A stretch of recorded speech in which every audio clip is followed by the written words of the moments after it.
지금 시장 1시간 만에 3천억에 달하는 선물 포지션이 그대로 증발하면서 사라졌습니다. 그야말로 난리가 난 상황인데요. 미국 연방정부 셧다운이 해제된 시점에서 갑작스럽게 미국 연준에서 도끼를 품은 모습이고, 방금 전 속보에 의하면 클리블랜드 연방준비은행 총재 베스 해맥이라는 인물이 갑작스럽게 곧 대차 대조표를 다시 확대할 수 있다, 관련 언급을 남겼습니다. 쉽게 말씀드려서 연준이 돈을 풀 수도 있다는 뉘앙스로 들리고 있는데요. 인플레이션이 잡히지도 않았는데 유동성을 푼다? 이 투자자들 사이에서는 잠깐 술렁임이 일었습니다. 혹시나 연준이 드디어 긴축을 풀고 돌아서는 건가, 이 기대 섞인 해석들이 나왔다라는 거죠. 리플을 비롯한 크립토 투자자들 역시 유동성 공급은 자산시장 호재다, 이런 공식이 가슴에 뛰었을 겁니다. 그런데 불과 몇 초도 안 가서 갑작스럽게 분위기가 쌓여졌습니다. 해맥 총재의 다음 한마디 때문이었는데요. 과연 뭐라고 했을까요? 인플레이션 압력이 여전하니까 일정 수준의 긴축 정책을 유지해야 된다라고 못을 박았고, 앞뒤가 영 맞지 않는 이중 메시지에 시장은 당혹을 했다라는 겁니다. 아니, 돈은 푼다면서 긴축은 계속한다? 이게 도대체 무슨 말일까요? 마치 밥을 먹겠다면서 또 반대로 밥을 안 먹겠다라는 말과도 똑같겠죠. 이 뉴스만 보면은 연준이 한 손으로는 시장에 돈을 뿌리고 또 다른 한 손으로는 시장을 조이는 모순된 행동을 하겠다는 것처럼 보입니다. 이날 발언 직후에 글로벌 금융시장은 오히려 움찔했고요. 미국 증시는 상승세가 꺾였고 미국 채권금리는 출렁였습니다. 12월달 금리 인하 기대감이 또 멀어지는 거냐, 이런 실망감도 번졌죠. 실제로 CME 패드워치 데이터를 보면은 미국 연준이 다음 달 금리를 내릴 가능성은 이제 50% 아래로 뚝 떨어진 상황이고, 불과 며칠 전만 해도 반반 정도로 점쳤었는데 연준발 한마디에 분위기가 급변한 겁니다. 이 한편 암호화폐 시장도 예외는 아니었습니다. 비트코인은 간밤에 심리적 마지노선이었던 10만 달러 선이 또 무너졌고요. XRP 같은 주요 알트코인들의 가격도 잠깐 주춤했습니다. 불과 얼마 전까지 XRP는 급등 랠리 펼치면서 투자자들을 신나게 했었지만 정작 연준의 강경 기조 한 방에 열기가 한풀 식은 모습이에요. 겉으로 드러난 현상은 이렇습니다. 미국 연준이 돈을 풀 거라는 기대감, 하지만 긴축 유지 선언, 결국에 시장은 냉각된다. 그렇다면 이 모순된 메시지의 본질은 뭘까요? 이 표면만 봤을 때 연준이 태도를 바꾼다 해서 바꾸지 않는다, 이 두 갈래로 보이지만 그 이면에는 통화정책의 복잡한 속사정이 깔려 있습니다. 이 숨은 층위를 하나씩 들여다보도록 할게요. 먼저 연준 대차 대조표 확대가 뭘 의미하는지 배경부터 파악해 보겠습니다. 대차 대조표 확대라는 것은 쉽게 말해서 연준이 국채 같은 자산을 사들이면서 시장에 유동성을 공급하는 거, 이른바 양적 완화랑 비슷한 행동입니다. 2020년대 초반의 팬데믹 때를 떠올려 보시면 되는데요. 이 당시에 연준은 경제를 살리겠다라면서 달러를 어마어마하게 풀었고, 그 결과로서 연준의 자산 규모 대차 대조표가 9조 달러까지 불어났었죠. 그 돈이 흘러넘치면서 자산시장에 역사적인 불장이 펼쳐졌다는 것은 많은 분들께서 기억하실 겁니다. 하지만 작년부터 상황이 많이 바뀌었습니다. 끌어오른 물가를 잡으려고 연준이 급히 방향을 틀었고, 기준금리를 올리는 건 기본이고 거기에 시중에 풀었던 돈도 걷어들이기 시작을 했죠. 이게 양적 긴축 정책입니다. 만기된 채권을 재매입하지 않고 연준 자산을 축소하는 방식으로서 시중의 달러 유통량을 줄여온 건데요. 실제로 연준의 대차 대조표는 작년 이후에 꾸준히 쪼그라들어가지고 그때 9조 달러가 넘어가던 게 지금은 6조 6천억 달러 수준까지 내려와 있습니다. 이 돈줄 재기의 효과로서 미국의 소비자 물가 상승률도 한때 9%에서 최근에 3%대까지 확 낮아졌죠. 이 겉으로 보면은 그래, 이거 물가도 잡혀가니까 계속 긴축하면 되겠다 싶겠지만 여기에는 간과하면 안 되는 기술적인 문제가 하나 존재합니다. 바로 시장 유동성의 한계점인데요. 연준이 대차 대조표를 너무 줄이다 보면은 금융 시스템의 기초 유동성이 부족해지는 순간이 옵니다. 이 시중은행들이 필요한 준비금이 모자라거나 돈이 돌지 않아서 단기 금리가 불안정해지는 상황을 뜻하죠.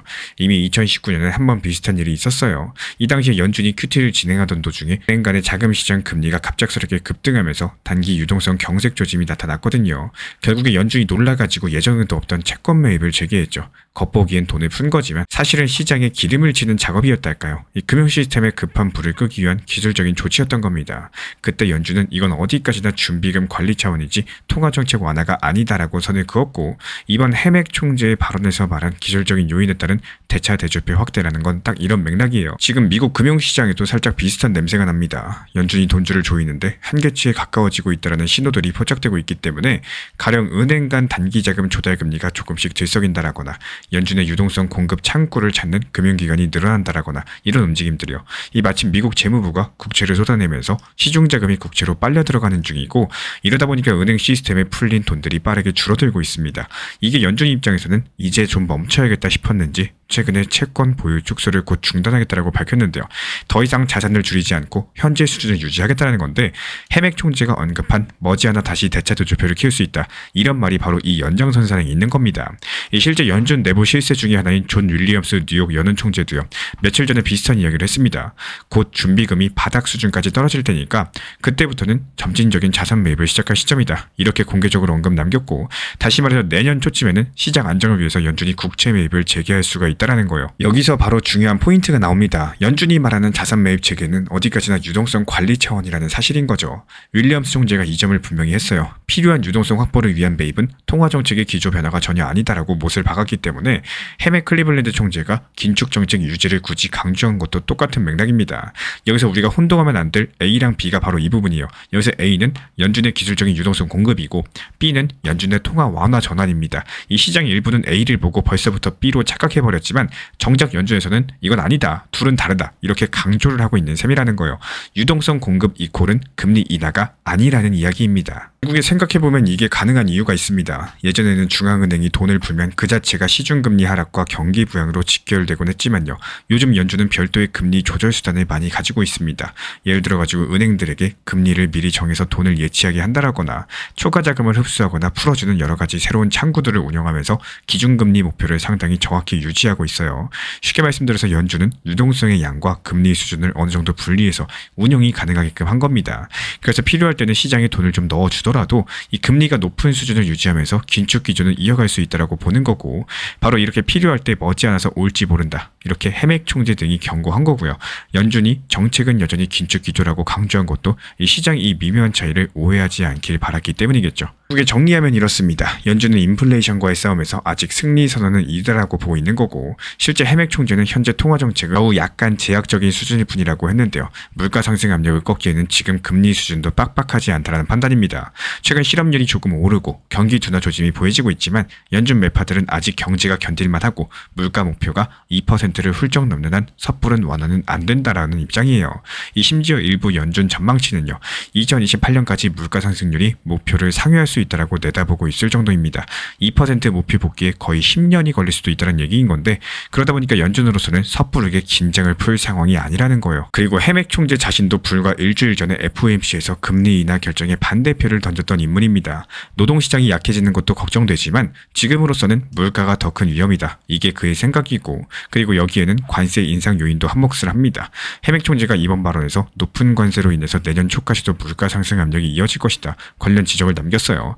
이 최근에 미국 정치권에서 들리는 일종의 관세 폭탄 가능성을 우려한 일인데 만약에 이게 현실화된다? 수입 물가 뛰면서 인플레이션 다시 자극할 수 있는 공산이 커집니다. 이런 배경들 때문에 미국 연준은 당분간 긴축 모드 유지라는 원칙을 다시 한번 못을 박은 거라는 거예요. 이제부터 큰 그림이 보이실 겁니다. 연준은 필요하면요. 이 시장에 유동성을 투입할 수 있다라고 충분히 말을 합니다. 하지만 그렇다고 금리까지 쉽게 내리겠다? 이 얘기는 절대 아니라는 거예요. 이게 오늘 메시지의 핵심 본질인 겁니다. 유동성 공급은 완화 신호라는 이 단순 도식을 개발인 연준의 속내 이런 것들을 이해하셔야 되는 대목인 거고 그렇다면 이런 상황에서 우리 구독자분들께서 무엇을 보셔야 될까요? 이 수면 위에 나타나는 한두 개의 자극적인 뉴스만 보시고 앞뒤 없이 베팅에 나섰다가는 낭패를 볼 수가 있다는 거. 이번 이슈가 딱 그런 케이스였죠. 연준이 돈을 풀지도 모른다라는 헤드라인 한 개만 보고 덥석 위험자산에 올라탔다면은 이 바로 다음 문장에서 뒤통수를 맞았을 겁니다. 저런 이런 뉴스를 접할 때 두 가지 층위로 나눠서 생각하려고 합니다.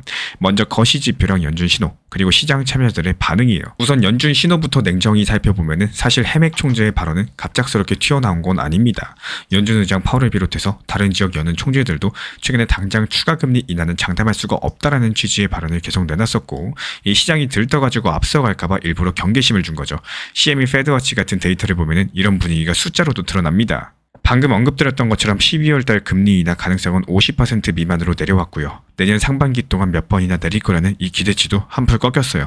저는 이런 숫자들을 보면서 이제 시장이 다시 현실로 돌아오고 있구나 이런 것들을 느꼈습니다. 연준이 굳이 매파적인 발언을 쏟아낸 효과가 나타나는 거겠죠. 그리고 다음으로 시장 참여자들의 반응을 봅니다. 가령 이번에도 미국 증시가 연준 메시지 직후에 힘없이 미끄러졌어요. 이 기술주 중심의 나스닥 지수는 하루 만에 2% 넘게 급락했는데 그동안 상당히 올랐던 주가가 순식간에 꺾이는 걸 보면서 저도 역시 중앙은행 앞에서는 겸손해진다 이렇게 다짐을 하게 됐습니다. 이 크립토 자산들도 마찬가지였습니다. 시가총액 1위 비트코인만 해도 연준 소식에 거의 자동 반응하는 것처럼 하락 전환됐죠. ETF로 유입됐던 뭉칫돈들이 빠져나가면서 수십억 달러 증발했다는 분석도 나왔습니다. XRP도 역시 초에는 2달러 중반까지 상승했다가 일세의 상승 부분을 반납하면서 숨고르기에 들어갔죠. 저는 온체인 데이터도 참고를 하는데요. 이 최근 며칠 동안 XRP 큰손 지갑들의 움직임을 보면요.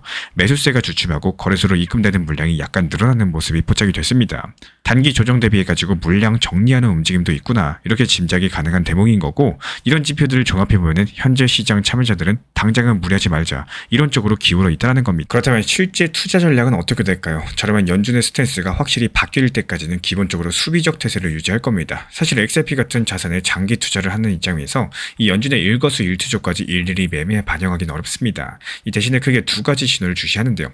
먼저 한 개는 인플레이션 추이고, 또 다른 하나는 유동성 지표입니다.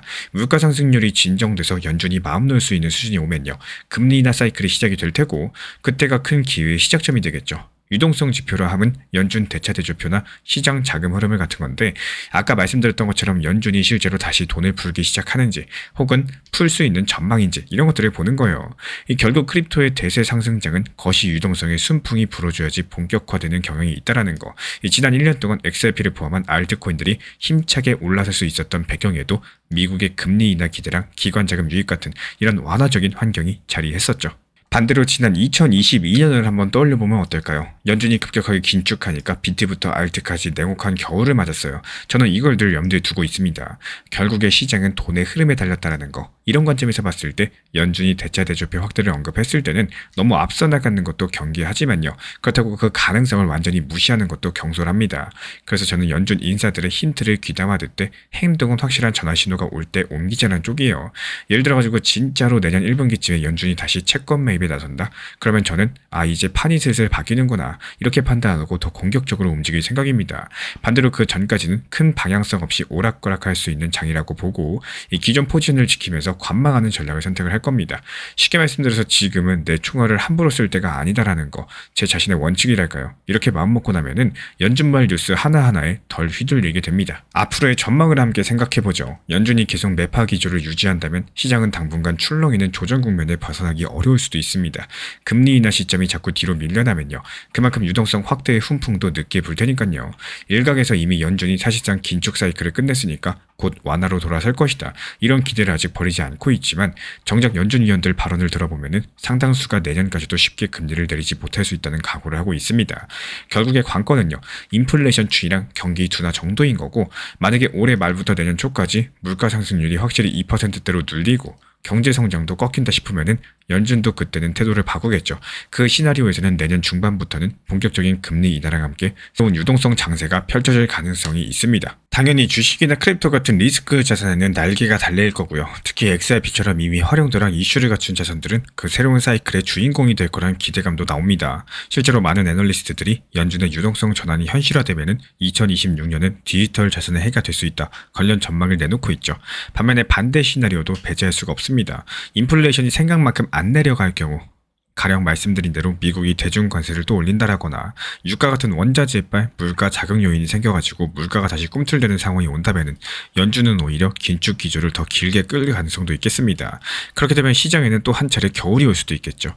결국에 연준의 스탠스 변화 여부가 향후 시장 방향을 가릴 수 있는 결정적인 열쇠가 될 전망입니다. 그래서 중요한 건 개인 투자자로서 이런 거시 변수는 내 힘으로 통제할 수 없는 영역이라는 사실이에요. 우리가 할 수 있는 건 여러 가지 시나리오를 염두에 두고 대응을 준비하는 거. 눈앞에 조정이 두렵다고 섣불리 판을 떠나버리면 정작 기회가 올 때 잡지 못할 위험이 있고요. 반대로 얕은 기대만으로 무리하게 올인하면 버티지 못하고 탈락할 위험이 있습니다. 어쩌면 지금 시기는 이 인내심을 시험하는 구간인지도 모르겠습니다. 미국 연준의 긴축 기조가 언제까지 이어질지 정확히 알 수는 없겠지만 분명히 끝은 있을 거예요. 그리고 그 변화의 순간을 맞이할 준비가 된 사람에게만 다음번 상승장의 열매가 돌아갈 겁니다. 이 연준의 속내를 읽고 한 발 앞서 대비하는 지혜, 지금 시장에 필요한 덕목이 아닐까요? 과연 연준의 태도가 실제로 바뀌는 그날이 언제일지 우리는 긴장의 끈을 놓지 말고 지켜봐야겠습니다. 리플 XRP랑 관련된 실시간 매수 매도 타점과 속보들 우리 신사 채널 차원에서 모니터링 중에 있고요. 이에 따른 단기 반등 타점에서 빠르게 실시간 브리핑 도움 드리고 있기 때문에 우리 신사 채널 구독해주신 분들 중에서 실시간 커뮤니티방 입장 원하시는 분들 현재 보이는 번호로 문자 신청 주시면 입장 도움 드리겠습니다. 이 시장이 결코 멈춰있지 않기 때문에 가만히 있는 순간 이미 뒤로 밀려나고 있다는 사실을 반드시 인식할 줄 아셔야 됩니다. 시장은 늘 움직이죠. 단 하루, 단 몇 시간만 봐도 수많은 뉴스랑 데이터들 그리고 투자자들의 심리가 실시간으로 변화하고 있고 그런 시장에서 그냥 기다리면 언젠가 오르겠지 하는 생각은 결국 시간을 허비하는 결과로 이어지게 될 겁니다. 이 시장은 내 자리를 지켜주지 않기 때문이에요. 2017년, 2018년만 해도 코인 투자라는 개념들이 지금처럼 보편적이지가 않았습니다. 그 당시엔 소수의 투자자만 시장을 이해하고 있었고요. 기술적인 분석이나 정보 접근성도 낮았었죠. 그래서 가만히 들고만 있어도 불장이라는 파도에 자연스럽게 올라타서 수익을 낼 수가 있었습니다. 하지만 지금은 시대가 완전히 달라졌어요. 2025년의 시장은 그때보다 훨씬 더 복잡하고 정교합니다. 정보의 속도는 빨라졌고 기술력은 눈에 띄게 발전했으면서 투자자들 역시 단순한 감이 아니라 데이터 기반의 판단을 하기 시작했습니다. 이제는 시장을 읽는 눈이 없으면 공부하지 않으면 자연스럽게 뒤처지게 되어 있다는 거. 더 무서운 건요. 시장이 앞으로 나아가는 속도입니다. 인공지능 기술, 글로벌 자본의 이동, 새로운 코인의 등장, 정책 변화까지도 하루가 다르게 구조가 변화하고 있는데 이 투자자는 늘 그 변화 속에서 적응하고 학습해야지만 생존할 수가 있습니다. 이런 과정들이 귀찮고 어렵다고 피하면요. 그 순간부터는 이미 후퇴가 시작된 거고 많은 분들께서 가만히 있으면 언젠가 다시 오르겠지라는 마음으로 기다리십니다. 하지만 시장은 내 감정을 배려하지 않습니다. 내가 멈춰있는 동안에도 누군가는 공부하고 있고 또 누군가는 더 낮은 평단 만들면서 누군가는 더 효율적인 포트폴리오를 구축하고 있습니다. 이런 차이들이 쌓이면 어느 순간 따라잡을 수 없는 격차가 된다는 거예요. 제가 안내드리는 리플 전용 정보방에서도 리플에 대한 메인 비중은 장기적으로 보고 있지만 일부 비중은 단기 고점과 단기 저점을 살리는 이유, 이 시장의 재미를 느끼기 위한 뿐만 아니라 분할 익절의 습관화도 중요하기 때문입니다. 팔아야 내 돈이라는 것들을 절대 잊으면 안 될 뿐만 아니라 팔고 싶은 가격이 아니라 팔아야 될 가격을 잘 활용할 줄 아셔야 된다는 거예요. 결국에 시장에서 살아남는 건 운 좋은 사람이 아니라 꾸준히 공부하고 변화에 적응하는 사람이라는 거고 이게 단순하게 투자 실력의 문제가 아니라 마인드의 문제이기도 합니다. 불안정한 시장 속에서도 냉정하게 흐름을 읽고 원칙을 지키면서 나의 투자 철학을 세워가는 이런 사람들만이 장기적으로 웃을 수가 있겠죠. 가만히 있으면 뒤로 밀려야 하는 이유는 단순합니다. 이 시장은 앞으로 가기 때문이고 나는 멈춰있기 때문이겠죠. 그래서 지금 필요한 건 조급함이 아니라 성장의 태도인 거고 조금씩이라도 공부하고 하루에 한 걸음이라도 시장의 방향을 이해하려는 노력이 쌓이면은 결국에 그게 미래의 수익 그리고 내 평단을 지켜주는 힘이 되어줄 거라는 거. 결국 살아남는 거는 단기 수익에 흔들리지 않고 꾸준히 배우면서 스스로를 단단하게 만드는 투자자입니다. 이번에 우리 신사 채널에서 운영 중인 실시간 XRP 커뮤니티에서 3,150원 매수해서 단기간에 3,650원 익절 전략을 도움드린 바 있습니다. 그리고 이게 단순한 감이 아니라 구조적인 판단의 결과였어요. 그리고 우리 신사 채널에서 3,150원 구간을 매수 타점으로 본 이유는 총 3가지였습니다. 먼저 과거의 스윙 저점과 매물대가 겹친 수요가 완벽한 구간이었었고 그리고 단기랑 중기 이동평균선이 평탄화되면서 추세 전환을 준비하던 흐름이었습니다. 그리고 RSI랑 MACD 지표가 동시에 바닥 신호를 내면서 모멘텀 회복을 예고됐던 구간이었죠. 즉 하락의 끝이 아니라 리셋이었다는 거예요. 그리고 나서 3,650원 익절 구간에서는 완전히 반대의 구조가 나타났습니다. 이 캔들은 윗꼬리가 길어졌고 거래량은 피크치 이후에 감소세를 보였고 RSI가 과열권 둔화되면서 MACD 지표는 고점을 낮추면서 모멘텀 약화를 선행했습니다. 이런 조합들이 언제나 이익 확정의 신호였던 거고 그래서 우리 신사 채널은 그 자리에서 매도 신호 드리면서 실제로 시장은 그 이후에 조정 하락세를 맞았죠. 그리고 이런 과정이 보여주는 거는 딱 한 가지입니다. 이 시장은 감정으로 움직이지만 대응은 구조로 해야 된다는 거. 우리는 매번 그 구조를 데이터로 검증하고요. 또 실시간으로 우리 구독자분들과 함께 공유드리고 있습니다. 이 지금 보고 계신 이런 흐름들처럼 우리 신사 채널 리플 XRP 실시간 커뮤니티에서는 이런 실전 타점과 매수 매도 전략을 매일매일 실시간으로 브리핑 도움 드리고 있습니다. 이제부터는 시장을 절대로 혼자 보지 마세요. 이 전문가의 구조적인 분석과 실시간 대응 전략을 함께 보시려면은 현재 보이시는 번호로서 문자 신청만 주시면 됩니다. 우리 신사 채널은 언제나 우리 구독자분들과 같은 투자의 언어로서 데이터로서 증명하는 실전 브리핑 이어가도록 하겠습니다. 다른 거 바라지 않습니다. 구독과 좋아요, 알람 설정만 눌러주시고 따라와 주시기 바랍니다. 오늘 영상도 끝까지 함께 해주셔서 정말로 감사드립니다. 우리 구독자분들에게 코인 신사 채널은요 단순한 투자 채널이 아닙니다. 때로는 아들처럼, 때로는 형이나 오빠처럼, 또 때로는 냉정한 전문가로서 그렇게 곁에 있고 싶습니다. 누군가의 아들은 이렇게 말합니다. 괜찮아요. 아직 기회 있어요. 또 누군가의 심리 트레이너는 이렇게 말을 하죠. 지금 흔들리시면 안 됩니다. 이런 타이밍엔 반드시 버티셔야 됩니다. 그리고 때로는 악재가 시작됐기 때문에 지금은 비중 조절할 타이밍입니다. 이렇게 말을 합니다. 그리고 또 누군가의 전문가로서 이 구간은 분명히 좋은 타점이 될 것입니다. 이런 말씀도 드릴 수가 있겠죠. 그렇게 저는 매 순간마다 시장을 바라보고 있습니다. 이 시장이라는 건 늘 변화를 하고요. 감정은 그것보다 훨씬 더 빠르게 흔들릴 겁니다. 하지만 그때마다 우리 코인신사 채널은 밤새 차트 지켜보면서 누군가의 불안이 덜어지기를, 또 누군가의 손실이 멈추길 바라면서 그 마음을 담아서 한 줄 한 줄 브리핑을 시작합니다. 이 투자라는 건 숫자 싸움이 아니라요. 마음 싸움이고 그 심리가 전부인 영역입니다. 이 시장에서 끝까지 버틸 수 있는 힘, 그거는 정보보다 함께 가는 사람에게서 나와요. 우리 구독자분들이요, 절대로 혼자가 아니라는 거를 이 목소리로서 꼭 전해드리고 싶습니다. 오늘도 우리 구독자분들 곁에서 가족처럼 함께 걷는 동반자 코인신사 채널이었습니다.